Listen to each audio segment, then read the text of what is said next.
నమస్తే, నేను మీ సూర్యారావు. ప్రైమ్ 9 డిబేట్కు స్వాగతం. నేడు ఆ కులాలకు చెక్ కులగణనతో అనే సబ్జెక్ట్ మీద మాట్లాడడానికి స్టూడియోలో T Chiranjeevulu BC intellectuals forum convener, retired ఐఏఎస్గా పనిచేసినారు. అలాగే doctor J Purnachandrarao garu, retired DGP, Bahujan Samaj party Andhra Pradesh కోఆర్డినేటర్గా పనిచేస్తున్నారు. అలాగే Varkala Vasumathi Yadav, all India students OBC association national సెక్రటరీగా ఉన్నారు. అలాగే తెలంగాణ ఇన్ఛార్జిగా కొనసాగుతున్నారు. ముఖ్యంగా నేడు కులగణనతో తెలంగాణ ఉద్యమం ఊపందుకుంది. ఇటు తెలంగాణ అటు ఆంధ్రప్రదేశ్లో కూడా కులగణన ఉద్యమం ఊపందుకున్నది బాగా. ముఖ్యంగా సోదరులు బత్తుల సిద్ధేశ్వర్, అలాగే జక్కని సంజయ్ కుమార్, అలాగే చాపర్తి కుమార్ గాడ్గే, ఈ ముగ్గురి నిరాహార దీక్ష వలన తెలంగాణలో బీసీ ఉద్యమానికి ఊపొచ్చింది. అదేవిధంగా చాలా సంఘాలు కూడా తెలంగాణలో ఉన్న ప్రతి బీసీ సంఘం, ప్రజా సంఘం కూడా వారికి మద్దతు తెలిపి ఉద్యమానికి చక్కటి మద్దతు తెలిపారు. అలాగే ఈ కులగణన అసలు ఎలా స్టార్ట్ అయింది ఏందనే దాని మీద కొంత మనం పరిశీలన చేసినట్టయితే, ఇటీవల జరిగిన తెలంగాణ అసెంబ్లీ ఎన్నికల్లో కాంగ్రెస్ పార్టీ కామారెడ్డి డిక్లరేషన్ ద్వారా ఈ కులగణన ఉద్యమాన్ని ముందుకు తెచ్చింది. ముఖ్యంగా కామారెడ్డి డిక్లరేషన్లో 42% బీసీలకు రిజర్వేషన్స్ కల్పించి, స్థానిక సంస్థల్లో ఎన్నికల్లో మేము రిజర్వేషన్ కల్పించి ఎన్నికలకు నిర్వహిస్తామన్న వాగ్దానంతో కాంగ్రెస్ పెద్దలు సిద్దిరామయ్య గారు రాహుల్ గాంధీతోని కామారెడ్డిలో వాళ్ళ యొక్క ప్రకటన చేపించినారు. ఆ ప్రకటనను నమ్మి బీసీ ప్రజానీకం అంతా కూడా, బీసీ ఓటర్స్ అంతా కూడా తెలంగాణలో కాంగ్రెస్ పార్టీని అధికారంలోకి తీసుకురావడం జరిగింది. కానీ తీరా కాంగ్రెస్ పార్టీ అధికారంలోకి వచ్చి 9 నెలలు గడిచినా కూడా స్థానిక సంస్థల్లో ఎన్నికలు జరగాల్సిన నేపథ్యంలో కులగణన చేయకుండానే కాంగ్రెస్ పార్టీ ఎన్నికలకు పోవాలన్న కుట్రతో ఉండడం వలన తెలంగాణలోని బీసీ సమాజం అంతా కూడా గొంతెత్తి అమరణ నిరాహార దీక్ష వరకు కూడా పోవడం జరిగింది. ఆ అమరణ నిరాహార దీక్ష నేపథ్యంలో కులగణన ఉద్యమానికి బాగా ప్రాతినిధ్యం పెరిగింది. దీని మీద మనం మాట్లాడడానికి కులగణన మీద టి చిరంజీవులు గారు, BC intellectuals forum convener, retired IAS గారు ఉన్నారు. సార్, మీరు చెప్పండి, కులగణన ఉద్యమం అంటే కాంగ్రెస్ పార్టీ కులగణన చేయకుండానే స్థానిక సంస్థలకు ఎన్నికలు పోవడానికి ప్రయత్నం చేస్తుంది. దీని మీద మీరు జూలై 30వ తారీఖు నాడు తాజ్ కృష్ణ హోటల్లో పెద్ద సభ పెట్టినారు. అదొక టర్నింగ్ పాయింట్ ఉద్యమానికి. ఈ నిరాహార దీక్ష చేయడానికి కూడా అదొక టర్నింగ్ పాయింట్. అన్ని కుల సంఘాలు, ప్రజా సంఘాలు పార్టిసిపేట్ చేయడానికి కూడా అదొక టర్నింగ్ పాయింట్గా ఉన్నది తాజ్ కృష్ణలో మీరు పెట్టిన మీటింగ్, బీసీ ఇంటలెక్చువల్ ఫోరం. ఇప్పుడు కాంగ్రెస్ పార్టీ కులగణన చేస్తుందని అనుకుంటున్నారా, ఎట్లా అట్నే ఎన్నికలకు పోద్దని అనుకుంటున్నారా? ఇప్పుడు ఉన్నటువంటి మూమెంట్ చూసినట్టయితే మనం ఏం చెప్పలేనటువంటి పరిస్థితి ఉంది. వాస్తవానికి ఏంటంటే, కామారెడ్డి డిక్లరేషన్ తర్వాత కాంగ్రెస్ పార్టీ అధికారంలోకి వచ్చిన తర్వాత ఫిబ్రవరిలో శాసనసభలో ఈ ఇష్యూ పైన డిస్కస్ చేశారు. సో మొదలు క్యాబినెట్ తీర్మానం చేసినారు ఫిబ్రవరిలో, ఆ తర్వాత అసెంబ్లీలో తీర్మానం చేశారు. మార్చి 15 రోజు జీవో 26 అని ఒక జీవో 26 ఇచ్చి 150 కోట్లు కులగణనకు కేటాయించడం కూడా జరిగింది. సో కాంగ్రెస్ పార్టీ కామారెడ్డి డిక్లరేషన్లో మేము అధికారంలోకి వచ్చిన 6 నెలల లోపే కులగణన చేసి స్థానిక సంస్థల్లో ప్రస్తుతం ఉన్న రిజర్వేషన్లు 23 నుంచి 42% పెంచుతామని చెప్పేసి వాళ్ళు ప్రామిస్ చేయడం జరిగింది. అదేవిధంగా వాళ్ళు రాగానే నిజంగానే పాపం ప్రోయాక్టివ్గా రోల్ తీసుకొని అసెంబ్లీ క్యాబినెట్ తీర్మానం, అసెంబ్లీ తీర్మానం, జీవో ఇవ్వడం, ఇవన్నీ జరిగినాయి. సో వారి నాయకుడేమో దేశ స్థాయిలో రాహుల్ గాంధీ గారు ప్రతిరోజు కులగణన గురించి, అదేవిధంగా రిజర్వేషన్ల క్యాప్ ఏదైతే ఉందో 50% దాన్ని తొలగించడం గురించి, తర్వాత రాజ్యాంగ సవరణ చేసి రిజర్వేషన్ల పెంపుదల గురించి మాట్లాడుతున్నారు. ఇక్కడనేమో మరి వారి రాష్ట్ర ప్రభుత్వం ఇంకో విధంగా బిహేవ్ చేస్తుంది. ఈ మధ్యనే మన ప్రశాంత్ కిషోర్ గారు కూడా బీహార్లో స్టేట్మెంట్ ఇచ్చారు. రాహుల్ గాంధీ గారు, మీరు దేశమంతా మాట్లాడడం కాదు, మొదలు మీరు అధికారంలో ఉన్న 2 రాష్ట్రాల్లో కులగణన చేసి మీరు ఆ రిజల్ట్ ప్రకటించండి, తర్వాత మీరు మిగతా ఇష్యూలు మాట్లాడండి అని. ఇక్కడ రాష్ట్ర ప్రభుత్వం ఇప్పుడు ఏమంటున్నారంటే, మేము కులగణన చేయాలంటే టైం తీసుకుంటుంది, అదేవిధంగా స్థానిక సంస్థలకు ఎన్నికలు జరపకపోతే కేంద్రం నుంచి వచ్చే ఫైనాన్స్ కమిషన్ గ్రాంట్స్ రావు అని చెప్తున్నారు. వాస్తవానికి కులగణనకు పెద్ద టైం పట్టదు. మన తెలంగాణ రాష్ట్రంలోనే సమగ్ర కుటుంబ సర్వే అని చెప్పేసి మనం 2014 ఆగస్టు 19న చేసినాం, ఒక్క రోజులో చేసినాం. కాబట్టి మనకు ఆ చరిత్ర ఉంది. అట్లాంటి ప్రిపేర్నెస్ కూడా ఉంది. కాబట్టి కులగణనకు పెద్ద టైం పట్టదు. కాకపోతే ఏంటంటే పాలకులకు ఆ సంకల్ప బలం లేదు. సో వాళ్ళు ఏదో ఒక మిషన్ మీద పోస్ట్పోన్ చేయాలని కూర్చున్నారు. రెండోది రిజర్వేషన్లు ఎట్లా బెంచ్ వస్తుంది? ఇవాళ సుప్రీంకోర్టు సీలింగ్ ఉంది. ఏదైతే Krishnamurthy versus union of India కేసులో 50% దాటదు స్థానిక సంస్థల ఎన్నికల్లో అనే దాంట్లో కూడా మనకు మనసుంటే మార్గం ఉంటుంది. ఇప్పుడు తమిళనాడు మోడలే తీసుకుంటే ఎప్పుడైతే ఇందిరా సహాని కేసులో 50% కంటే ఎక్కువ రిజర్వేషన్ దాటకూడదని చెప్పేసి సుప్రీంకోర్టు రీట్రేట్ చేసిందో, ఏది బాలాజీ కేసు వర్సెస్ మైసూర్ కేసులో, సో అప్పుడు తమిళనాడు గవర్నమెంటు బిల్లు చేసి పార్లమెంటుకు పంపించి చట్టం చేయించారు. 76th అమెండ్మెంట్ చేశారు కాన్స్టిట్యూషన్. సో ఇప్పుడు కూడా కాన్స్టిట్యూషనల్ అమెండ్మెంట్ చేసి రిజర్వేషన్ పెంచవచ్చు. అదే విషయాన్ని రాహుల్ గాంధీ గారు పదే పదే మాట్లాడుతున్నారు. కాబట్టి ఇక్కడ చట్టం ఒక బిల్లు పాస్ చేసేసి కేంద్రానికి పంపించి అప్రూవల్ చేసుకుని రాష్ట్రపతి ఆమోద ముద్ర చేసి కాన్స్టిట్యూషనల్ అమెండ్మెంట్ చేసి చేయొచ్చు. లేదా సుప్రీంకోర్టులో ఇప్పుడు ఇష్యూ ఆల్రెడీ బీహార్ క్యాస్ట్ సెన్సస్ది పెండింగ్లో ఉంది. ఈ అక్టోబర్లో అది ఇష్యూ కూడా ఉంది. సో సుప్రీంకోర్టులో ఒకసారి సీలింగ్ పెట్టింది, పెంచారు, తగ్గరదేం లేదు. ఇప్పుడు ఈడబ్ల్యూఎస్ రిజర్వేషన్లో 10% పెంచలేరు వాళ్ళు. కాబట్టి ఎప్పుడైనా మార్చొచ్చు. బట్ రాష్ట్ర ప్రభుత్వం ఏంటంటే ప్రిపేర్నెస్ చూస్తున్నట్టయితే వాళ్ళు ఇమ్మీడియట్గా ఎలక్షన్స్కి పోవాలనేటువంటి మూడ్లో ఉన్నారు. రిజర్వేషన్లు పెంచకుండా మేము మా తరఫున 42% మేము అంటే బీసీలకు జనరల్ దాంట్లో కూడా 15% ఎక్కువ ఇస్తాం, 20% ఎక్కువ ఇస్తామని చెప్తూ ఉన్నారు. అది కరెక్ట్ కాదు. చట్టబద్ధంగా రావాల్సింది రావాలని కోరుకుంటాం తప్ప ఎవరో దయాదాక్షిణ్యాల మీద ఆధారపడి మేము ఇస్తామంటే ఎట్లా? మీరు ఇచ్చవచ్చు, ఇంకొకతను జనరల్ క్యాండిడేట్ను పెడతాడు, దాన్ని ఏం చేస్తాం మనం అప్పుడు? సో అది ఉంది. ఇప్పుడు ఏంటంటే ఈ కులగణన ఉద్యమం అనేది ఇప్పుడు రాష్ట్రంలో పరిస్థితి ఏమైపోయిందంటే కాంగ్రెస్ పార్టీ మొదలేమో పెళ్లి నిశ్చయం చేసినారు అసెంబ్లీలో చేసి, వీళ్ళు రిజల్యూషన్ చేసి, తర్వాత పెళ్లి కార్డు వేసినారు జీవో ఇచ్చి, తీరా పెళ్లి జరుపుతామన్న టైంకు ఇప్పుడు మాకు టైం లేదని ఆ పెళ్లి పీటల మీకు పారిపోతే ఎట్లా చెప్పండి? అట్లా ఉంది పరిస్థితి. సో ప్రజలకు కూడా ఏంటంటే ఈ విషయాన్ని అర్థం చేసుకున్నారు. వాస్తవానికి ఏంటంటే ప్రతిసారి బీసీలను కేవలం ఓటు బ్యాంక్గా వాడుకుంటున్నారు అన్ని రాజకీయ పార్టీలు. ఇవాళ కొత్త కాదు. ఈ కులగణన డిమాండ్ అనేది మనం చూసినట్టయితే 1931లో లాస్ట్ కులగణన జరిగింది. తర్వాత ఇండిపెండెంట్ ఇండియాలో జరగలేదు. బట్ 1951 నుంచే కులగణన డిమాండ్ ఉంది. వాస్తవానికి 1992లో ఇందిరా సహాని కేసు వచ్చిన తర్వాత 2001లో కులగణన జరగాల్సిన సందర్భం అంటే సెన్సస్ వచ్చినప్పుడు అప్పుడున్న సెన్సస్ కమిషనర్ స్పష్టంగా రాసిండు, మనం కులగణన చేయాలి, లేనట్టయితే ఇబ్బంది అవుతుందని. సెన్సస్ కమిషనర్ గుండి ఆయన రాస్తే కూడా వీళ్ళు ఒప్పుకోలేరు. అదేవిధంగా 2010లో పార్లమెంట్లో అన్ని పార్టీలు యునానిమస్గా కులగణన మీద ఒక రోజంతా డిస్కషన్ చేసి కులగణన తీర్మానం పాస్ చేశారు యునానిమస్గా. ఆ తర్వాత 2011లో కూడా వీళ్ళు అనౌన్స్ చేసి కాంగ్రెస్ పార్టీ ఆ రోజు నెక్స్ట్ డే వెనక్కి వెళ్ళేశారు. అంటే ఆ రోజు వీరప్ప మొయిలీ గారు సోషల్ జస్టిస్ మినిస్టర్ అనౌన్స్ చేసినాడు, నెక్స్ట్ డే చిదంబరం గారు వచ్చేసి వెనక్కి వెళ్ళిపోయినారు. మేము సోషో ఎకనామిక్ క్యాస్ట్ సెన్సస్ అని వేరే ఒక సెన్సస్ చేస్తామన్నారు. ఈ రోజు కూడా అది చేసి కూడా రిజల్ట్ డిక్లేర్ చేయాలి. 2018లో రాజ్నాథ్ సింగ్ గారు 2021 సెన్సస్లో మేము చేస్తామన్నారు, మళ్ళీ వారు వెనక్కిపోయినారు. సో ప్రతి పార్టీ ఏంటంటే ఎన్నికలు రాగానే అధికారంలో లేనప్పుడు ఒక మాట, అధికారం రాగానే ఇంకో మాట. ఎన్నికలు రాగానే మేము బీసీలకు చేస్తాం అంటున్నారు. మళ్ళీ బీసీలు ఏంటంటే ఏరు దాటినాక తెప్ప వదిలేసిపోయినట్టే ఇక్కడ వదిలేసేసి వెళ్ళిపోతున్నారు. బీసీలు ఇప్పుడు ఈ విషయాన్ని గ్రహించుకున్నారు. గతంలో లాగా బీసీలు ఇప్పుడు ఏం లేరు. ఈరోజు బీసీ ఉద్యమాలు ఒక్కడో ఇద్దరో చేస్తే నడిచేది కాదు. ఈరోజు బీసీల్లో చైతన్యం వచ్చింది. ఉద్యమాలు ఎవరిది వారు స్వతంత్రంగా చేపడుతున్నారు. ఈరోజు తెలంగాణ రాష్ట్రంలో మీరు చూసినాం, మొన్న వీరు బత్తిని సిద్ధేశ్వర్ గారు 12 రోజులు ఆమరణ నిరాహారదీక్ష చేశారు.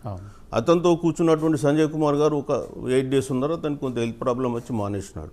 సో ఈ రోజు కూడా చాపర్తి కుమార్, ఈ రోజు కూడా వరంగల్లో చాపర్తి కుమార్ గాడిగే గారు ఈరోజు 13వ రోజు కూడా కంటిన్యూ చేస్తారు.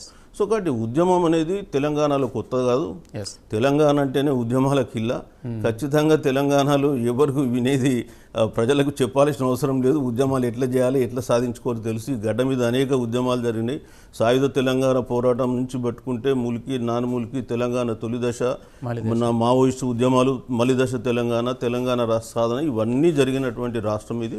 కాబట్టి బీసీలు ఇప్పుడు ఊరుకునేది ఏం లేదు. తెలంగాణ రాష్ట్రంలో సమగ్ర కుటుంబ సర్వే ప్రకారం 61% బీసీలు ఉన్నారు ఇక్కడ, 61%. కాబట్టి 61% బీసీలు అంటే 4 కోట్ల జనాభాలో 2.5 కోట్ల జనాభా బీసీ జనాభా. మరి వాళ్ళని ఈరోజు మనం ఎట్లా అప్పీల్ చేస్తారనేది పాలకులు గమనించాలి.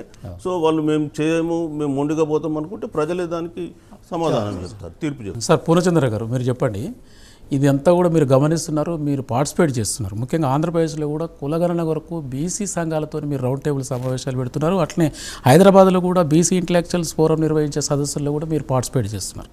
ఓవరాల్గా ఈ కులగణన ఈ ప్రభుత్వాలు చేస్తాయి అనుకుంటున్నారా, లేకుంటే ఆ కులాలకు చెక్కుపడుతుందని భయంతో ఆగుతున్నాయి ఆ కులగణన? ఈ పార్టీలు ఎట్లా తయారైనాయి అంటే ఎలక్షన్ ఇష్యూ కింద ఈ బీసీ రిజర్వేషన్లు కానీ కులగణనలు కానీ వాడుకోవటం, ఇందాక చిరంజీవి గారు చెప్పినట్టు ఎన్నికలు కాగానే మర్చిపోవటం అనేది జరిగింది. బీసీల మెయిన్ ప్రాబ్లం ఏంటంటే బీసీలు సంఘటితంగా పోరాటం చేయకపోవడం అనేది ప్రధానమైన కారణం. ఈ రోజున తెలంగాణలో దానికి భిన్నంగా బీసీలు ఉద్యమిస్తున్నారు.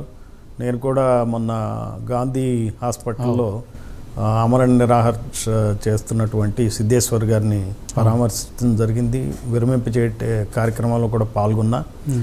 వీటిని స్ఫూర్తిగా తీసుకుని పెద్ద ఎత్తున తెలంగాణలో మంచి స్పందన వస్తుంది. తెలంగాణ ఇందాక చిరంజీవులు గారు చెప్పినట్టు ఉద్యమాలకి స్ఫూర్తి అయినటువంటి రాష్ట్రం. మరి ఆంధ్రప్రదేశ్లో కూడా దీని ప్రభావం ఖచ్చితంగా ఉంది. దాన్ని ముందే మేము పసిగట్టి బహుజన్ సమాజ్ పార్టీ తరఫున ఈ బీసీ రౌండ్ టేబుల్ కాన్ఫరెన్స్ నిర్వహించాం. అలానే ఇప్పుడు జిల్లాల్లో ఒక్కొక్క జిల్లాల్లో ఒక్కొక్క రోజున కార్యక్రమాన్ని బీసీలతో నిర్వహిస్తున్నాం. బీసీలకు చెప్తున్నాం, అటు కమ్మ రెడ్డి కులాలు ఎలా మన అసెంబ్లీ స్థానాలని దోపిడీ చేస్తున్నాయో చెప్తున్నాం. యాదవులు గౌడ్లు కలిపి 114 ఎమ్మెల్యేలు మాత్రమే అయ్యారు స్వాతంత్రం దగ్గర నుంచి వచ్చిన దగ్గర నుంచి ఇప్పటి వరకు. ఇది మా ప్రోగ్రామ్, మీరు చూస్తున్నారు viewers, please see the programme. We are conducting various meetings. శ్రీకాకుళంలో ఈ 10వ తారీఖు నాడు 11వ తారీఖు నాడు శ్రీకాకుళం, వైజాగ్, అట్లానే రాష్ట్రం మొత్తం కూడా కార్యక్రమాలు నిర్వహిస్తున్నాం. అట్లానే చిత్తూరులో కూడా, తిరుపతి నిన్న మొన్న కార్యక్రమాలు నిర్వహించాం. బీసీల నుంచి మంచి స్పందన వస్తుంది. అలాగే ఉద్యోగుల నుంచి కూడా మంచి స్పందన వస్తుంది. బహుశా ఇక్కడ జరుగుతున్నటువంటి ఉద్యమం ఏదైతే ఉందో మనకి తెలంగాణలో అది అంటుకునేటువంటి పరిస్థితులు ఉన్నాయి. ఇక్కడ బీసీ నాయకులను కూడా మేము అక్కడ ఇన్వాల్వ్ చేద్దామని చెప్పి వాళ్ళ నాయకత్వ పటిమని ఆంధ్రప్రదేశ్లో చూపించాలని చెప్పి కూడా అనుకుంటున్నాం. అయితే మీరు ఇందాక అడిగిన ప్రశ్న మళ్ళీ వెనక్కి పోతే మనం చూసినట్లయితే ప్రతి పార్టీ కూడా బీసీల వైపు చిన్న చూపే చూసింది. ఇది ఎప్పుడో మహాత్ముడు మన జ్యోతిబా పూలే ఆయన గమనించాడు. ఆయన దాదాపుగా 176 సంవత్సరాల క్రితమే ఆయన బీసీల గురించి ఆలోచించాడు. బీసీల గురించి, స్త్రీల గురించి ఆలోచించినటువంటి మొట్టమొదటి సామాజిక విప్లవకారుడు జ్యోతిబా పూలే. ఆయన 1848లో నిజంగా చెప్పాలంటే ఈ బీసీ జాతులకు నిజమైన స్వాతంత్రం కోసం ప్రథమ స్వాతంత్ర పోరాటం చేసిన వ్యక్తి మన జ్యోతిబా పూలే. మనం ఈ 1857లో మా సిపాయిల తిరుగుబాటుని ప్రథమ స్వాతంత్ర సంగ్రామం అని చెప్పుకుంటాం. నిజమే, అది 1857 ప్రథమ స్వాతంత్ర సంగ్రామం. 1947లో మనకి నిజంగా స్వాతంత్రం రావటం, ఈ రెండు నిజాలే. కానీ బీసీలు ఎలా అయితే వెనకబడి తరగతులు అంటున్నారో అలానే వెనకబడిపోయి ఉన్నారు. ఇప్పటికి కూడా అన్యాయం జరుగుతుంది. ఓబీసీ రిజర్వేషన్లు ఇచ్చినప్పటికి కూడా అన్యాయం జరుగుతుంది. మనతో ఇప్పుడు ఓబీసీ స్టూడెంట్స్, మన నాయకురాలు ఉన్నారు, వారు కూడా ఉన్నారు. మరి ఓబీసీ యూనివర్సిటీల్లో కూడా కార్యక్రమాలు చేపట్టడానికి ఈ నెల 14వ తారీఖు నాడు సెంట్రల్ యూనివర్సిటీలో వాళ్ళు టేకప్ చేస్తున్నారు. ఈ పెద్ద ఎత్తున దేశంలో కూడా ఈ బీసీ ఉద్యమం అనేది సాగుతూ ఉంది. ఒకటే బీసీలు అందరూ గమనించాల్సింది ఏంటంటే మన సీట్లను కొల్లగొట్టేది ఆంధ్రప్రదేశ్లో రెడ్డి కమ్మలైతే, తెలంగాణలో రెడ్డి వెలమ కమ్మలు ఈ ముగ్గురు దోపిడీ చేస్తున్నారు అసెంబ్లీలో సీట్లని. 2902 మంది ఎమ్మెల్యేలు అయ్యారు ఇంతవరకు స్వాతంత్రం వచ్చినాక ఆంధ్రప్రదేశ్లో. అలాగే తెలంగాణలో 1743 మంది ఎమ్మెల్యేలు అయ్యారు స్వాతంత్రం వచ్చినప్పటి నుంచి ఇప్పటి వరకు. తీరా చూస్తే యాదవులు కానీ గౌడ్లు కానీ కేవలం ఆంధ్రప్రదేశ్లో 114 మంది ఎమ్మెల్యేలు అయ్యారు.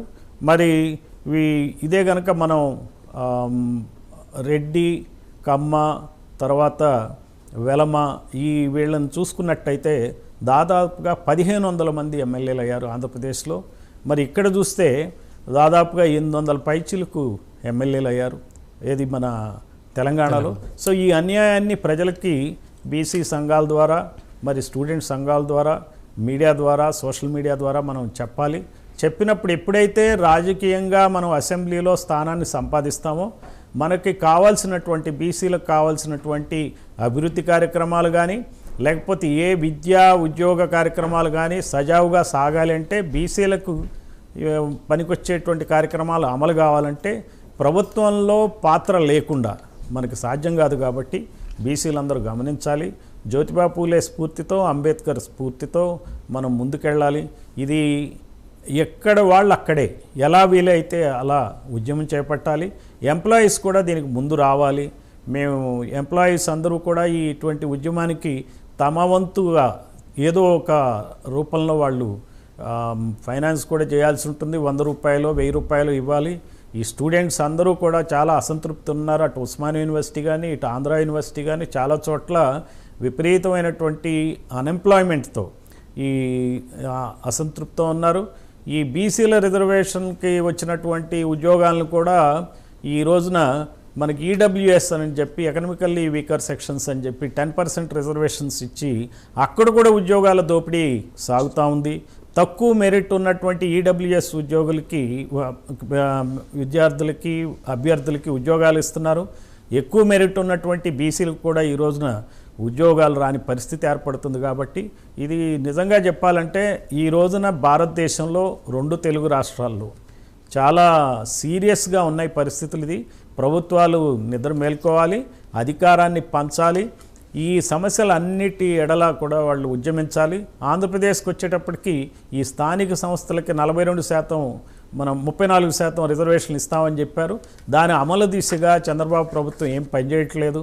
అటు కాంగ్రెస్ ప్రభుత్వం ఢిల్లీలో చెప్తుంది, కానీ ఇటు తెలంగాణలో కానీ అటు కర్ణాటకలో కానీ ఏమీ వాళ్ళు దాని గురించి సరైనటువంటి నిర్దిష్టమైనటువంటి చర్యలు తీసుకోవాలి. అలాగే బీజేపీలో ఉన్నటువంటి ప్రభుత్వం ముందు చేసేట్టు కనపడలే. అయితే ఆర్ఎస్ఎస్ ఈ మధ్య చేద్దాం అనే ఉద్దేశంతో ఒక చిన్న మాట వాళ్ళు లూజ్గా వదిలారు, లీక్ ఇచ్చారు. ఆ లీక్ను బట్టి మరి బీజేపీ ప్రభుత్వం చేస్తుందా, మరి చేస్తున్నట్టయితే బీహార్లో ఎందుకు కులగణనకు సంబంధించినటువంటి ఏవైతే ఉత్తర్వులు ఇచ్చారో వాటిని అమలు చేయటానికి మరి సుప్రీంకోర్టులో చొరవ తీసుకుని ఎందుకు ఈ బీజేపీ ప్రభుత్వం పనిచేయట్లేదు? మరి అక్కడ బీజేపీ ప్రభుత్వం ఎప్పుడైతే ఢిల్లీలో పనిచేయలేదో కూటమి ప్రభుత్వం అయినటువంటి ఆంధ్రప్రదేశ్ కులగణన ఎలా చేపడుతుంది? అందుకే ఈ ప్రభుత్వాలని బీసీలు నమ్మేటట్టే లేరు.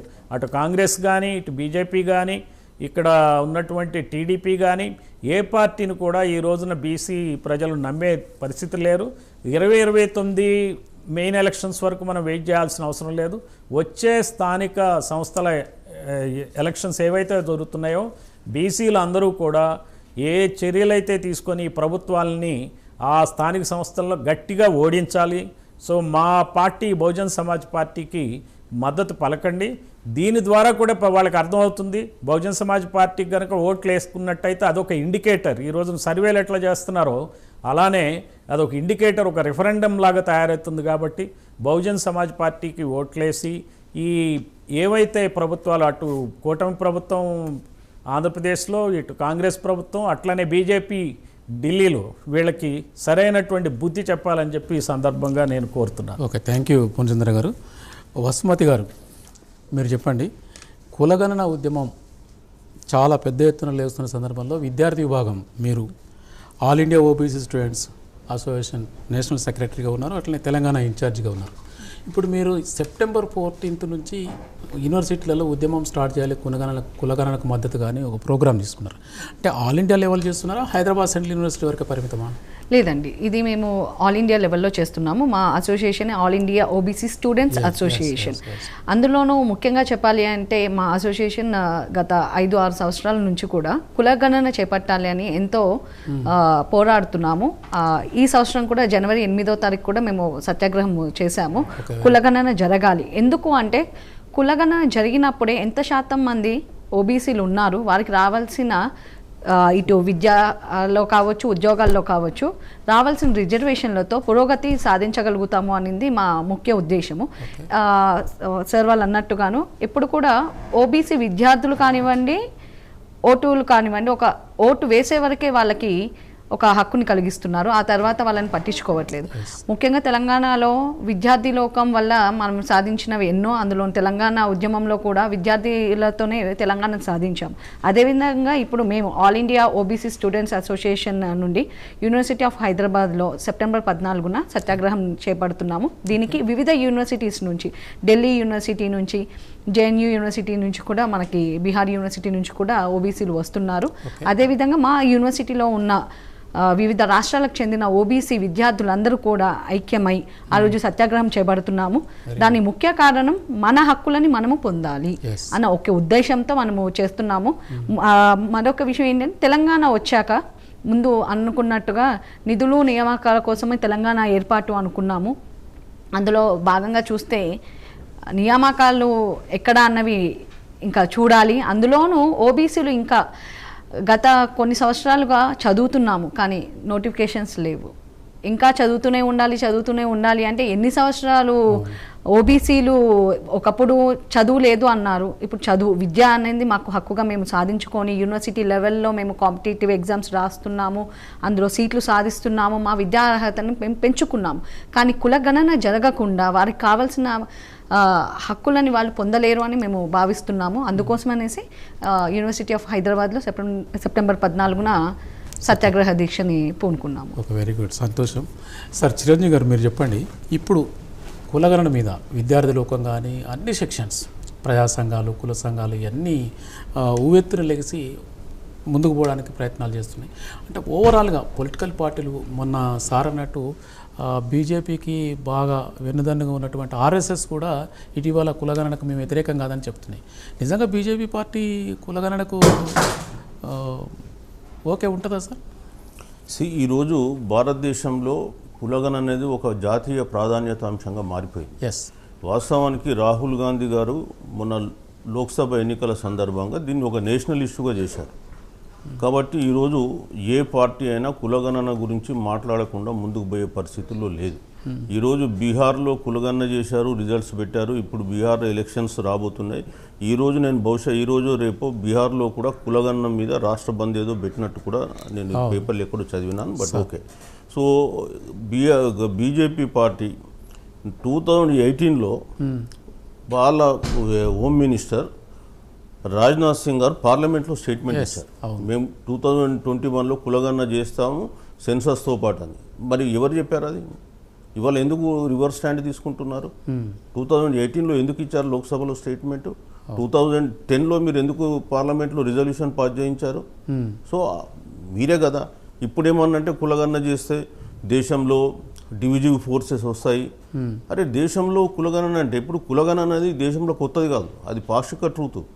వాస్తవానికి నిన్నను మొన్నను ఇండియన్ ఎక్స్ప్రెస్లో వీరు రాశారు, యోగేంద్ర సింగ్ బీహార్కు సంబంధించినటువంటి ఒక మంచి article, 10 partial truths will become one truth అని.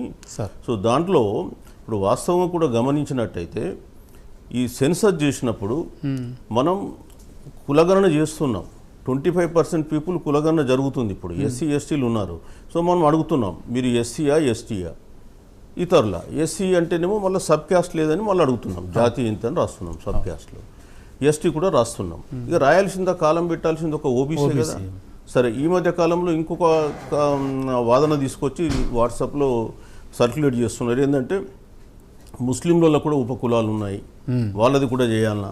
ఎస్, తప్పేమున్నది? ఇలా ఈ దేశంలో కులం అనేది వాస్తవికత. సో కులం అనేది ప్రతి దాంట్లో పనిచేస్తుంది. ఇవాళ హిందువులను లేదు, ముస్లింలలో ఉంది, క్రిస్టియన్లలో ఉంది, సిక్కులలో ఉంది, జైన్స్లలో ఉంది, ప్లస్ ఇంకా బుద్ధిస్టులలో కూడా ఉండొచ్చు.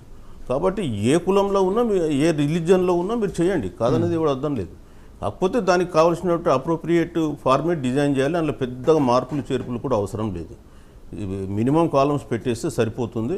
సో డెఫినెట్గా చేయడానికి ఆస్కారం ఉంది. బీజేపీ కూడా ఇప్పుడు 2027లో ఈ దేశంలో మళ్ళీ మనకు డీలిమిటేషన్ ఆఫ్ కాన్స్టిట్యుయెన్సీ జరగాలి. ఉమెన్ రిజర్వేషన్ 33% వచ్చే దాంట్లో ఇంప్లిమెంట్ చేయాలి. కాబట్టి మరి నీకు సెన్సస్ లేటెస్ట్ రిపోర్ట్ కావాల్సి వస్తుంది, లేదంటే 2011 సెన్సస్ మీద డిపెండ్ కావాల్సి వస్తుంది. సో 2026 27లోనూ మళ్ళీ సెన్సస్ జరుగుద్ది. 2026లో జరిగితే 27లో చేయడానికి వీలు ఉంటుంది. సో అప్పుడు ఖచ్చితంగా ఇంకా కులగణన ఉద్యమాలు పెద్ద ఎత్తున స్టార్ట్ అవుతాయి. సో ఖచ్చితంగా ప్రభుత్వాలు కూడా చేయాల్సినటువంటి పరిస్థితి ఏర్పడుతుంది. ఎందుకంటే కులగణన అనేది ఇంతకుముందు చెప్పారు ఎందుకు చేస్తున్నాను. బేసికల్గా మనం ఏమంటున్నాం 3 Rs. కులగణన జరగాల్సింది 3 Rs. ఏంటి? First recognition. ఎస్, నా పాపులేషన్ ఎంత ఉంది, నేను ఎంత ఉన్నా, నాకేమొస్తుంది, నేను ఎక్కడ కోల్పోయినా, సో అది రికగ్నేషన్ నాకు కావాలి. రెండోది నాది రిప్రజెంటేషన్. నేను గవర్నమెంట్లో నా రోల్ ఏంటి, నేను పాలనలో ఉండాలన్నా వద్దా, నాకు ఈ దేశం డెమోక్రసీలో పాల్గొనే హక్కు లేదా, సో నేను ఉద్యోగాల్లో, విద్యలో, పరిపాలనలో నేను భాగస్వామ్యం కావద్దా. మూడోది రిసోర్స్ అలొకేషన్. నాకు నా జనాభా ప్రకారం నాకు రిసోర్స్ అలొకేట్ చేయండి, నా economic development, social development. So these things are required now. ఇవాళ సార్ చెప్పారు మన పూర్ణచంద్రరావు గారు, తెలంగాణలో మీరు చూస్తే ఇప్పుడున్న అసెంబ్లీలో 5% ఉన్న కులాలు మొత్తం కలిపితే తెలంగాణలో రెడ్డి, వెల్మ, కమ్మ కలిపితే 5%కి మించలేరు పాపులేషన్. అసెంబ్లీలో తీసుకుంటే రెడ్డిస్ 43 మంది ఎమ్మెల్యేస్ ఉన్నారు, తర్వాత వెల్మాసు 13 మంది ఎమ్మెల్యేస్ ఉన్నారు, 4 కమ్మాస్ ఉన్నారు, మొత్తం 60 మంది. 119 మందిలో 60 అంటే 50% కానీ ఎక్కువ ఉన్నారు.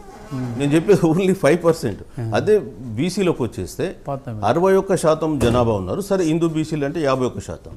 51% హిందూ బీసీ జనాభా తీసుకుంటే మనము 19 మంది ఎమ్మెల్యేస్ ఉన్నారు. అంటే మరి ఎట్లాంటి డెమోక్రసీ ఇది? డెమోక్రసీ అంటే అందరు ప్రజలు సమానంగా పాల్గొనాలి, అందరికీ సమానంగా పాల్గొనే హక్కు ఉండాలి. కొద్దిమంది దాన్ని క్యాప్చర్ చేసుకుంటే ఎట్లా?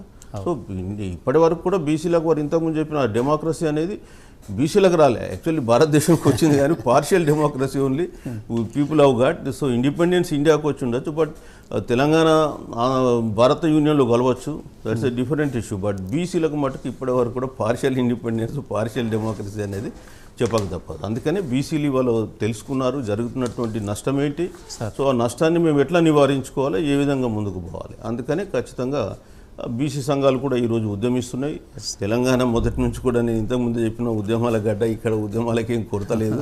సో ఎవ్రీ 10-15 years ఒక ఉద్యమం వస్తుంటే ఉంటుంది. కాబట్టి మరి ఈసారి బీసీ ఉద్యమానికి రావడానికి అన్ని అవకాశాలు ఉన్నాయి, ప్రజలు కూడా అట్లానే స్పందిస్తున్నారు.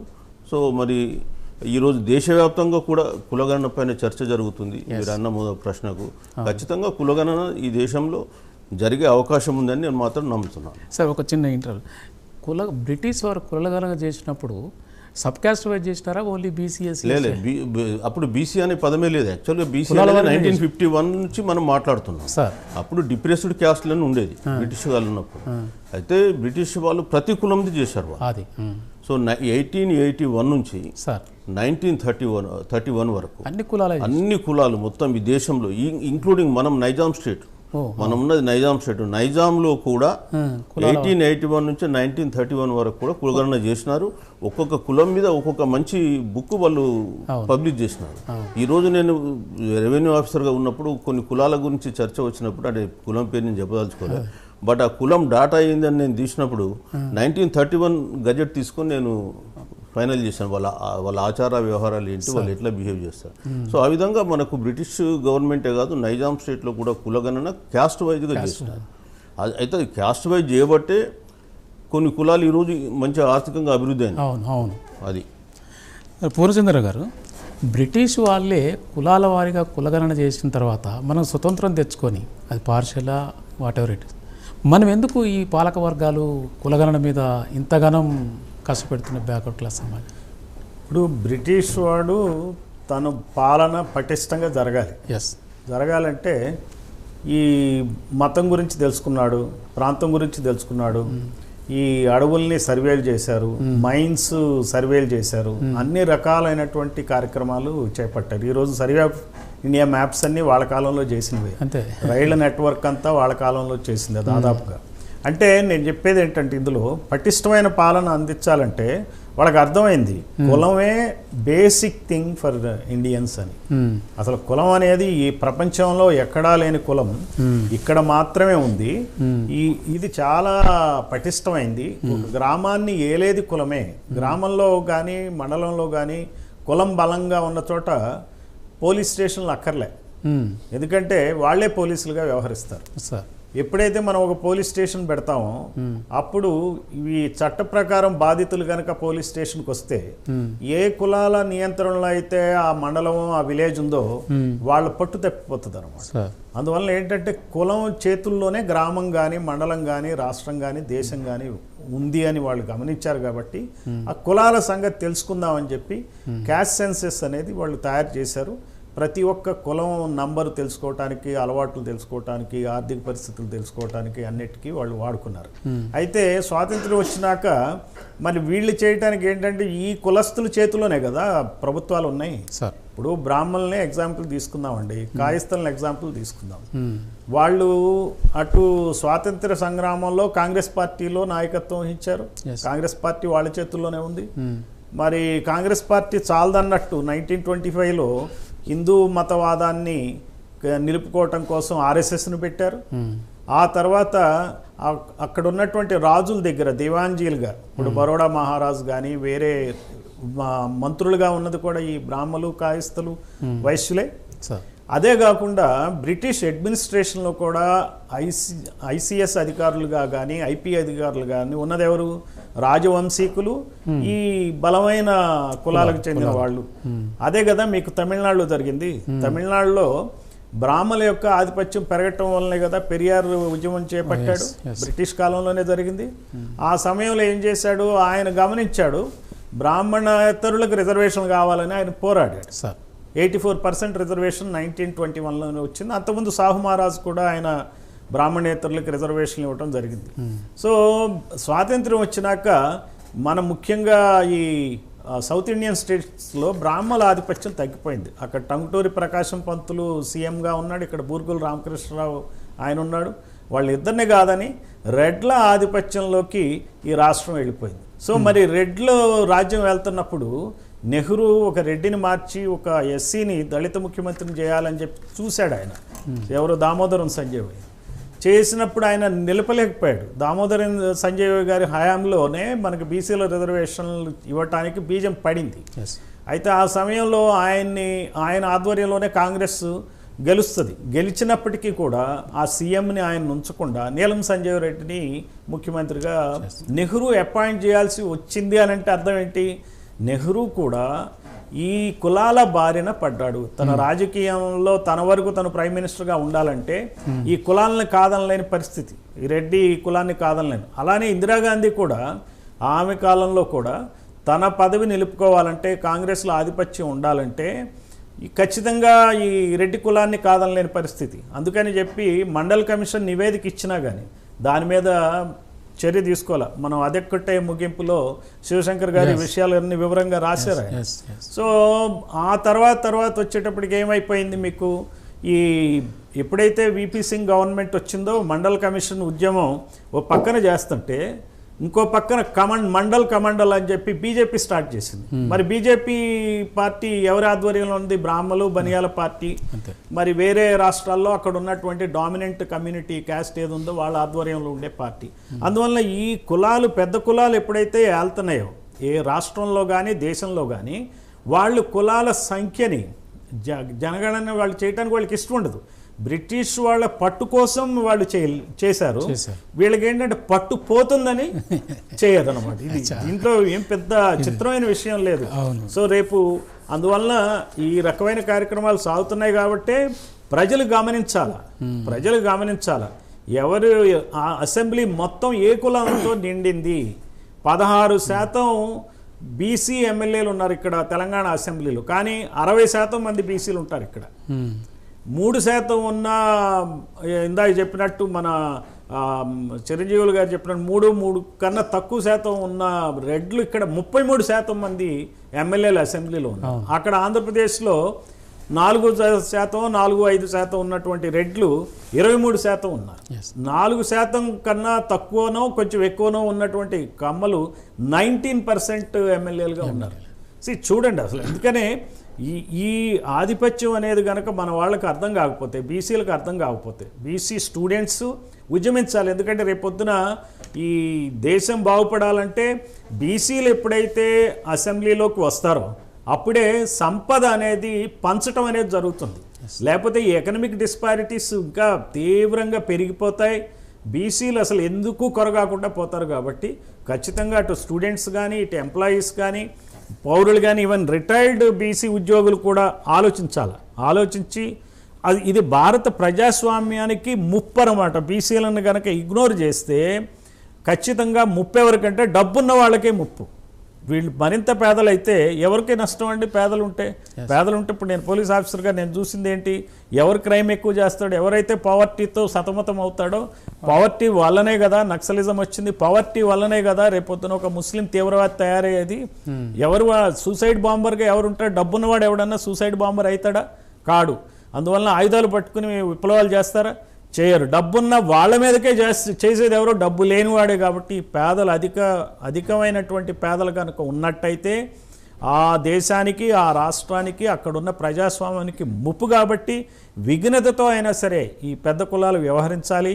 అంతేగాని వాళ్ళదేదో గుంజుకున్నట్టు ఫీల్ అయిపోయి, వాళ్ళని విమర్శిస్తున్నట్టు బాధపడిపోయి, వీళ్ళని ఎలా అణిచివేయాలా, ఏ రకంగా చేయాలా అనే ధోరణితో మాత్రం ప్రవర్తిస్తే అది ఇంకో మాటలో చెప్తా నేను, మీరు ఒక నిమిషం తీసుకుంటాను ఈ విషయంలో, అది వాళ్ళకే నష్టం. ఇప్పుడు డబ్బున్నవాడు చుట్టుపక్కల పేదవాళ్ళని పెట్టుకుంటే అతనికి రక్షణ ఎక్కడ దొరుకుతుందండి? అని నేనేమంటానంటే మీకున్నటువంటి మీ రక్షణ కోసమైనా సరే మీ చుట్టూ ఉన్న వాళ్ళని చూడాలి. చారిటీ బిగిన్స్ ఎట్ హోమ్ అంటాడు. నీ చుట్టూన్న వాడిని మంచిగా చూస్తే నువ్వు నీ స్వార్థంతో అయినా సరే నువ్వు వీళ్ళని చూడాల్సిన అవసరం ఉంది. అధికారాన్ని పంచాల్సిన అవసరం ఉంది. నేను బీసీ ముఖ్యమంత్రి, బీసీ ప్రైమ్ మినిస్టర్ కాదు ఇక్కడ కావాల్సింది. ప్రతి గ్రామంలో, ప్రతి మండలంలో, ప్రతి నియోజకవర్గంలో బీసీ నాయకులు జనాభా తామాషా పద్ధతిలో ఉండాలి. ఎక్కడికక్కడే నాయకుడు ఉంటే, ఎక్కడికక్కడే డెవలప్ అయితే గనక ఖచ్చితంగా ప్రజాస్వామ్యం పరిడ వెళ్తుంది. లేకపోతే ఇది there will be democratic deficit. ఇది పాక్షిక ప్రజాస్వామ్యం అవుతుంది. వసుమతి గారు, ఒక ఐఏఎస్, ఒక ఐపీఎస్ తమ అనుభవాల్ని ఈనాడు కులగణన మీద బాగా వివరిస్తున్నారు కదా. విద్యార్థి ఉద్యమంలో ఉన్నారు కదా మీరు యూనివర్సిటీ లెవెల్లో. మీరు ఇప్పుడు యూనివర్సిటీకి వచ్చే విద్యార్థులు ఒక బ్యాక్వర్డ్ క్లాస్ అంతా కూడా ఈ కులగణన మీద అవగాహన ఉందా వాళ్ళకు? చెప్పాలి అంటే ఇప్పటి కాలంలో ఉన్న విద్యార్థులకి కొంత అవగాహన వచ్చింది. ఒకప్పటితో పోలిస్తే ఇప్పుడు మంచి అవగాహన వచ్చింది. అంటే మన హక్కులను మనం కాపాడుకోవాలి అంటే సార్ వాళ్ళు చెప్పినట్టుగా మనం ప్రతినిధులుగా ఉండాలి. అదేవిధంగా విద్యార్థి లోకము ఎప్పుడైతే అడుగు పెడుతుందో ఇలాంటి మా సెంట్రల్ యూనివర్సిటీ ఇలాంటి యూనివర్సిటీస్లో వాళ్ళ కులాల పైన, వాళ్ళ ఆచార వ్యవహారాల గురించి ఎంతో చక్కగా పరిశోధనలు చేయొచ్చు అని చెప్పేసి ఒక మంచి అవగాహనని కలిగి ఉంది. కానీ విషయం ఏంటి అంటే ఎప్పుడైతే మనము విద్యార్థులు వారి హక్కుల గురించి వాళ్ళు ఇంకా బాగా తెలుసుకోగలుగుతారో వాళ్ళు ముందుకు వెళ్ళగలుగుతారు.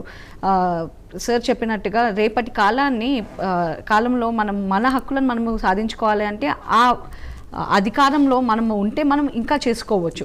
ఆ అధికారం కోసమైనా కానీ విద్యార్థులు వారికి కావాల్సిన హక్కుల గురించి మాట్లాడుతున్నారు. అండ్ ఇదే విధంగా ఇప్పుడు మేము చేస్తున్నట్టుగా సత్యాగ్రహం ఇలాంటి విషయాల గురించి తెలుసుకుంటున్నారు. ఒకప్పటితో పోలిస్తే మంచి అవగాహన వచ్చింది. ఓబీసీలలో ఐక్యత ఉండాలి అని చెప్పి అంటే సార్ చెప్పినట్టుగా ఓబీసీలకి మా హక్కులు మాకు కావాలి అంటున్నామే తప్ప ఇంకొకరి హక్కులని హరించాలి అన్న ఉద్దేశం లేదు. ఈ విషయంలో విద్యార్థుల్లో ఒక మంచి అవగాహన ఉంది. అంటే అంటున్నామని కాదు, ఈవెన్ ఓసీ విద్యార్థులు కూడా మా యొక్క ఈ సత్యాగ్రహానికి సపోర్ట్ చేస్తున్నారు. ఎందుకు అంటే వాళ్ళకి కూడా అర్థమవుతుంది, లేదు వాళ్ళు అడిగే దాంట్లో నిజాయితీ ఉంది. ఈడబ్ల్యూఎస్ వచ్చాక వాళ్ళలో కూడా ఒక అవగాహన వచ్చింది. ఎందుకంటే ఎవరైతే వారి హక్కులను వాళ్ళు ఈ రిజర్వేషన్లతో పొందొచ్చు అన్న ఒక విషయాన్ని గురించి వాళ్ళకి అర్థమవుతుంది. వాళ్ళ ఎవరి సపోర్ట్ వాళ్ళు చేస్తూ ఉన్నారు. ముఖ్యంగా చెప్పాలి అంటే జ్యోతిబా పులే స్టార్ట్ చేసిన మొదటి ఉద్యమమే మన ఓబీసీలో. అందులోనూ స్త్రీల గురించి మొదటి ఉపాధ్యాయురాలు మన సావిత్రిబాయి పూలే. అలా మన కులగణన జరగడం వల్ల స్త్రీలలో కూడా 37% ఇవ్వాలి అంటే అసలు మనకు సైంటిఫిక్గా ఒక గణన, ఒక లెక్క ప్రకారం ఉంటేనే మనం సైంటిఫిక్ అప్రోచ్ అనేది చేయగలుగుతాం. మనకు నోటికి వచ్చినట్టుగా చెప్పడమో లేదా మీకు ఇంత శాతం ఇస్తాము, రిజర్వేషన్ అంత శాతం ఇస్తాము అంటే ఉన్నామా ఇవ్వండి లేదా వద్దు అంతే. అంటే మన జనాభా ప్రకారము మనము రిజర్వేషన్లు సాధించుకోవాలి. ఎవరి దయాదాక్షిణ్యం మీద ఓబీసీలు బ్రతకాల్సిన అవసరం లేదు. కాబట్టి అది విద్య, ఉద్యోగ, రాజకీయ, సామాజిక, పారిశ్రామిక అన్ని వ్యవస్థల్లో కూడా మా హక్కులను మేము కాపాడుకోవాలి అంటే అది విద్యార్థి లోకం నుంచి మొదలవుతుంది. కాబట్టి విద్యార్థులుగా మేము ఈ ఉద్యమాన్ని చేపడుతున్నాము. సత్యాగ్రహము ద్వారా మరొకసారి ఈ ఉద్యమాన్ని అంటే జనాల్లో విద్యార్థి లోకము పూనుకుంటే ఎలా ఉంటుందో మరొకసారి తెలంగాణలో చూపించాలి అన్న ఒక సంకల్పంతో మేము ఈ ఉద్యమాన్ని స్టార్ట్ చేశాం. Thank you sir. చిరంజీవి గారు, ఫైనల్గా బీసీ ఇంటలెక్చువల్స్ ఫోరం ఇప్పుడు జరుగుతున్న నేపథ్యం, కులగణన, స్థానిక సంస్థల ఎన్నికలు, రాజకీయ పార్టీల అభిప్రాయాలు, వీటన్నిటి మీద బీసీ ఇంటలెక్చువల్స్ ఫోరం రేపు తీసుకొని పోయే మీ కార్యక్రమాలు. బీసీ ఇంటలెక్చువల్ ఫోరం బేసికల్గా మనం ఒక ఇంటలెక్చువల్ ఇన్పుట్ ఉద్యమానికి అందిస్తున్నాం. ఎందుకంటే తెలంగాణలో బీసీ వాదం అనేది చాలా తక్కువ ఉంది. మనం గతంలో ఇప్పుడు చాలాసార్లు చెప్పాం, దళిత వాదం ఉంది, స్త్రీవాదం ఉంది, ప్రాంతీయ వాదం ఉంది, కానీ బీసీ వాదం లేదు. సో బీసీ వాదాన్ని డెవలప్ చేయడానికి మనం అంటే తోడ్పాటు చేయడంతో పాటు బీసీ సంఘాలు కూడా ఏ సంఘం మా సంఘం ఇండిపెండెంట్గా పనిచేస్తున్నాయి. సో ఈ సంఘాలన్నింటినీ ఒక ఛత్రి కింద, ఒక అంబ్రెల్లా కింద తీసుకొచ్చేసి మనం అందరినీ సమైక్యంగా ముందుకు తీసుకెళ్లాలనే సంకల్పంతో పోతూ ఉన్నాం. సో అదే విషయంలో కూడా మేము నిన్న అతన్ని ఆమరణ నిరాదీక్ష విరమింపజేసినాము. అదేవిధంగా మళ్ళీ ఫర్దర్ కార్యాచరణ గురించి కూడా మేము 8th రోజు ఒక మీటింగ్ పెట్టుకున్నాం. ఎట్లా చేస్తే మనం ముందుకెళ్తాం బాగుంది. 8th రోజు మళ్ళీ ఒక మీటింగ్ ఉంది. సో ఆ మీటింగ్ తర్వాత మేము ఫర్దర్గా ప్రోగ్రామ్ అనేది చాకౌట్ చేస్తాం. Sir okay sir. పూర్ణచంద్ర గారు, మీరు చెప్పండి ఫైనల్గా ఇప్పుడున్న నేపథ్యం, అంటే తెలంగాణ ఆంధ్రప్రదేశ్లో కదా దేశవ్యాప్తంగా కూడా కులగణన మీద అన్ని సంఘాలు, అన్ని ప్రజా సంఘాలు, విద్యార్థి లోకం కూడా బయటకు వచ్చినాయి. అంటే ఇది ఎటువైపు అంటే కులగణన ఇప్పుడున్నటువంటి పొలిటికల్ పార్టీలు కానీ ఇంటలెక్చువల్స్ అంటే ఓసీ, అగ్రకుల, దోపిడి కులాల వీళ్ళంతా కానిస్తారా సార్? ఇదంతా వాళ్ళు కానివ్వకుండా ఉండటానికే చూస్తారు. కాకపోతే అది కానిస్తే వాళ్ళకే మంచిది. ఈ సందర్భంగా నేను ఒక మాట చెప్తానండి. డాక్టర్ బాబాసాహెబ్ అంబేద్కర్ ఆయన ఒక మాట ఆయన అన్నది, ఆయన ఇచ్చినటువంటిది ఏదైతే ఎస్సీలకు రిజర్వేషన్ అని పెట్టడం వలన, ఎస్టీలకు రిజర్వేషన్ ఉండటం వలన మెల్లిమెల్లిగా ఎప్పటికో 4-5 దశాబ్దాల తర్వాత బీసీలకు ఇవ్వటం వలన జరిగింది ఏంటంటే ఒక రకమైనటువంటి ఇక్కడ ఉన్నటువంటి ప్రజల్లో ఉన్నటువంటి వ్యతిరేకతకి ఒక దారి మళ్ళించాడు ఆయన. మళ్ళించడం వల్లనే శాంతి భద్రతలు ఉన్నాయి. ఇది ఇంకా ఎక్కువ కాలం ఈ ప్రజల్ని ఇలా కట్టడి చేయలేరు. మీరు అందుకే చూడండి ఎక్కడికక్కడ ఉద్యమాలు వస్తున్నాయి. ఇప్పుడు ఒక మమతా ఏలుబడిలో ఉన్న వెస్ట్ బెంగాల్లో ఉవ్వెత్తున ఎగిసిపోయింది. అంటే ప్రజల్లో ఒక రకమైన అసంతృప్తి ఉంది. అలానే ఈ రోజున ఆంధ్రప్రదేశ్లో 164 సీట్లలో జగన్మోహన్ రెడ్డిని చిత్తుగా ప్రజలు ఓడించారు. ఇది చంద్రబాబుని గెలిపించింది కాదు. అలానే గతంలో చంద్రబాబుని 151 స్థానాల్లో ఓడించారు. ఇలా రీడ్ చేయాలి. ఇప్పుడు ప్రజలు ఏం చేస్తున్నారు, మన జనరల్గా మేధావులు కూడా చంద్రబాబు ఈసారి గెలిచాడు, ఆయన చాలా రాజకీయ దురంధరుడు, చాణక్యుడు, అందుకే గెలిచాడు, బలమైన సామాజిక వర్గం ఉంది, 4-5 వేల కోట్లు ఖర్చు పెట్టి గెలిచాడు అని అనుకుంటున్నారు. అంతకుముందు జగన్ కూడా చాలా పాదయాత్రలు చేశాడు, 16 నెలలు జైల్లో ఉన్నాడు, సానుభూతి వచ్చింది, అయినప్పటికీ గెలిచాడు అని చెప్పి అది ఆయన గొప్పతనం, ఈయన గొప్పతనం కింద చూపిస్తున్నారు. కానీ కాదది ప్రజల్లో ఉన్న వ్యతిరేకతే ఉన్న ప్రభుత్వాన్ని దించుతుంది. అదే మనం ఈ రోజున కేంద్రంలో ఉన్నటువంటి బీజేపీ ప్రభుత్వానికి కూడా 240 సీట్లు రావడానికి కూడా ప్రజా వ్యతిరేకతే. అందువలన ఈ పాలకులు ఎవరైతే ఉన్నారో మీరు ఎక్కువ రోజులు ఇంకా సీఎంలుగా ఉండే పరిస్థితి లేదు. ఎవరైనా సరే సీఎంగా 5 సంవత్సరాలు మాత్రమే ఉండే రోజులు, పీఎంగా 5 సంవత్సరాలు మాత్రమే ఉండే రోజులు వచ్చినాయి. కాబట్టి ఇప్పుడైనా సరే పాలకులు గమనించి ఈ ప్రజా వ్యతిరేకతని, ముఖ్యంగా బీసీలని అణిచివేతని దాన్ని కరెక్ట్ చేయడానికి కనుక మెజర్స్ తీసుకోకపోతే, అంబేద్కర్ ఏ రకంగా అయితే భారత ప్రజాస్వామ్యాన్ని రక్షించాడో రిజర్వేషన్ల ద్వారా, అదే మాదిరిగా వీళ్ళు కనుక చర్యలు తీసుకోకపోతే భారీ మూల్యాన్ని సమాజం మొత్తం చెల్లించాల్సి వస్తుందని చెప్పి నేను ఈ సందర్భంగా తెలియజేస్తాను. ఓకే, ఫైనల్గా వసుమతి గారు, కులగణన మీద మీ అభిప్రాయం ఫైనల్.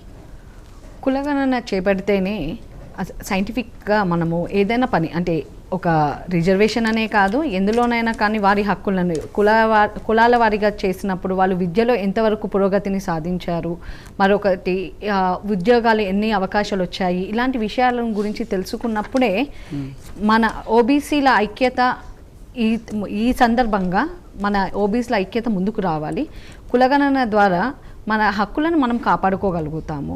ఉద్యోగాల్లో కావచ్చు, నియామకాలు, విద్యా నియామకాల్లో మనము ముందుకు వెళ్ళగలుగుతాము అనేసి నా ముఖ్య ఉద్దేశము. అదేవిధంగా వారి వారి కులాల గురించి వాళ్ళు పరిశోధనలు చేసే అవకాశము రిజర్వేషన్లు కల్పించడం వల్ల వస్తుంది అనేది నా ముఖ్య ఉద్దేశము.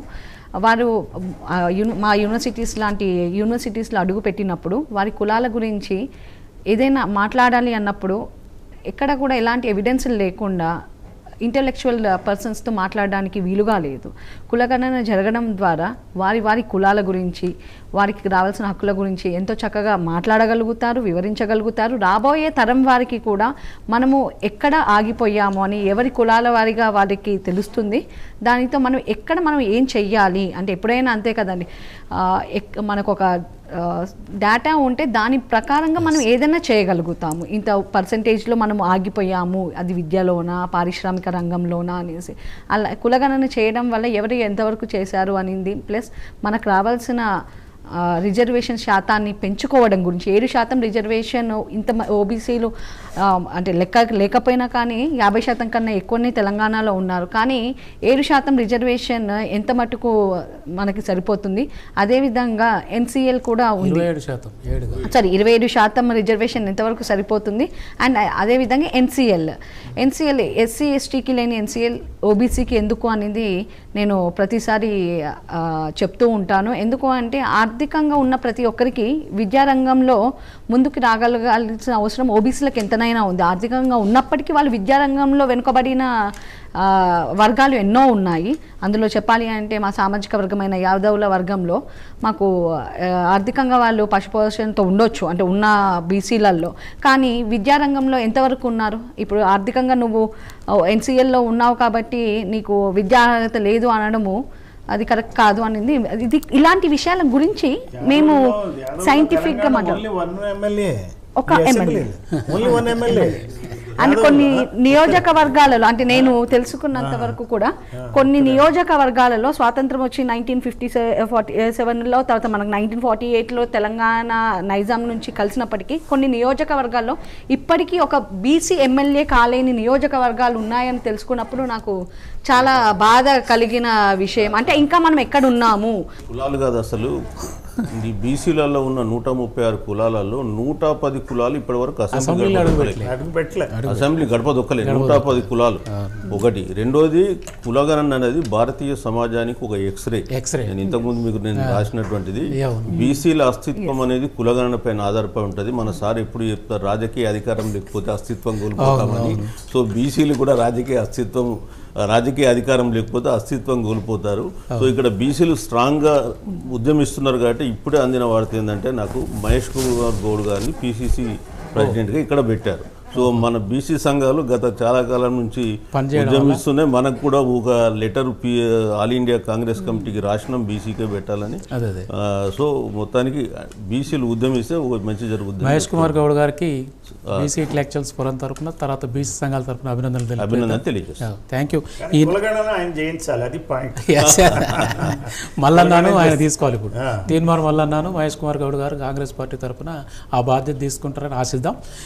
ఈరోజు కార్యక్రమంలో పార్టిసిపేట్ చేసి ఆ కులాలకు చెక్ కులగణనతో అనే దాని మీద పార్టిసిపేట్ చేసిన T Chiranjeevulu, IAS retired BC intellectual forum convener గారికి, మరియు doctor J Purnachandra garu retired DGP BSP AP కోఆర్డినేటర్గా ఉన్నారు, వారికి కృతజ్ఞతలు. అలాగే Vasumathi all India OBC students association national సెక్రటరీగా ఉన్నారు, సెంట్రల్ యూనివర్సిటీలో వాళ్ళు పిహెచ్డీ చేస్తున్నారు. వారు ఈ డిస్కషన్లో పార్టిసిపేట్ చేసినందుకు వారికి ఒకసారి కృతజ్ఞతలు తెలియజేస్తూ థ్యాంక్ యూ. ఈ డిస్కషన్లో పార్టిసిపేట్ చేసిన మీ అందరికి కూడా మరొకసారి కృతజ్ఞతలు తెలియజేస్తూ మరో కార్యక్రమం ద్వారా వచ్చే వారంలో కలుద్దాం.